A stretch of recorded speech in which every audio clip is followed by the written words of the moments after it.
స్త్రీశక్తి పథకం రద్దు అవుతుందన్న ప్రచారం పూర్తిగా అవాస్తవమని రవాణా శాఖ మంత్రి మండిపల్లి రాంప్రసాద్ రెడ్డి స్పష్టం చేశారు. మహిళల ఉచిత బస్సు ప్రయాణ పథకం కొనసాగుతుందన్నారు. గత 9 నెలల్లో మహిళలు 67 కోట్ల ఉచిత ప్రయాణాలు చేస్తారని చెప్పారు. ప్రయాణికుల సౌకర్యాల కోసం కొత్త ఈవీ బస్సులను ప్రభుత్వం ప్రవేశపెడుతోందన్నారు. మరింత సమాచారం మా ప్రతినిధి కుమార్ అందిస్తారు. ఓకే పార్వతి, ఆంధ్రప్రదేశ్ రాష్ట్రంలో ఏదైతే మహిళలకి ఉచిత బస్సు పథకం అమలవుతుందో స్త్రీ శక్తి పథకం రద్దవుతుందన్న ప్రచారం పూర్తిగా అవాస్తవం అని రవాణా శాఖ మంత్రి మండిపల్లి రాంప్రసాద్ రెడ్డి అయితే ఒక ప్రకటనలో స్పష్టం చేశారు. మహిళల ఉచిత బస్సు ప్రయాణ పథకం తప్పనిసరిగా ఎట్టి పరిస్థితులను కొనసాగించి తీరుతామని స్పష్టం చేశారు.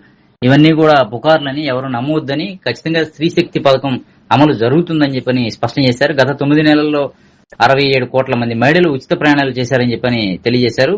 స్త్రీ శక్తి పథకం కోసం 2350 కోట్ల సబ్సిడీని ప్రభుత్వం భరిస్తుందని కూడా ఈ సందర్భంగా ఆయన తెలియజేశారు. ఇప్పటికే 720 కోట్లను ఆర్టీసీకి ప్రభుత్వం విడుదల చేసిందని కూడా తెలియజేశారు. ఈ పథకం నిలిపివేస్తారనేటువంటి వార్తలను ఎవరు నమ్మవద్దని, పూర్తిగా అవాస్తవాలని చెప్పని ఆయన ప్రజలకు సూచించారు. స్త్రీ శక్తి పథకం వల్ల ఆర్టీసీకి ఆక్యుపెన్సీ 60% నుంచి 92% పెరిగిందని కూడా చెప్పారు. మహిళలతో పాటు టికెట్ కొనుగోలు చేసే పురుషుల ప్రయాణాలు కూడా పెరిగాయని ఆయన స్పష్టం చేశారు. ఆర్టీసీ ఆదాయం పెరగడంలో స్త్రీ శక్తి పథకం కీలక పాత్ర పోషిస్తుందని కూడా ఆయన ధీమా వ్యక్తం చేసిన పరిస్థితి అయితే ఉంది. మహిళలు ఆర్టీసీ బస్సులు వినియోగించడంతో ప్రమాద మరణాలు, ఏదైతే ఆర్టీసీ బస్సులు కాకుండా ఆటోల్లో కావచ్చు, ఇతర వాహనాలపై ప్రయాణాలు చేయడం వల్ల ప్రమాదాలు చోటు చేసుకున్న సందర్భాన్ని ప్రస్తావిస్తూ మహిళలు ఆర్టీసీ బస్సులను ఎక్కువగా వినియోగించడం వల్ల ప్రమాదాల శాతం 39% తగ్గినాయని అధ్యయనంలో వెల్లడైనట్లుగా ఆయన స్పష్టం చేశారు.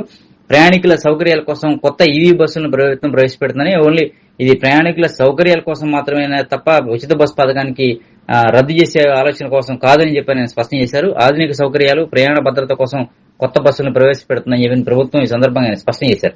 మహిళల సంక్షేమంపై ప్రతిపక్షాలు దుష్ప్రచారం చేస్తున్నాయని మంత్రి మండిపడ్డారు. మహిళల సంక్షేమానికి ప్రభుత్వం కట్టుబడి ఉందని చెప్పని, ఎట్టి పరిస్థితుల్లోనూ ప్రతిపక్షాల విమర్శలు ఎవరు కూడా నమ్మవద్దని చెప్పని ఆయన సూచించారు. ప్రజలు సోషల్ మీడియాలో వస్తున్న తప్పుడు ప్రచారాలను నమ్మవద్దని కూడా విజ్ఞప్తి చేశారు.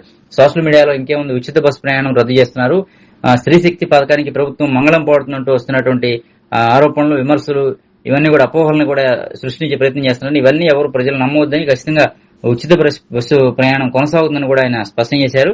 మహిళల భద్రత, ఆర్థిక సాధికారత కోసం ప్రభుత్వం కట్టుబడి ఉందని కూడా మరోసారి మంత్రి మండిపల్లి రాంప్రసాద్ రెడ్డి స్పష్టం చేశారు.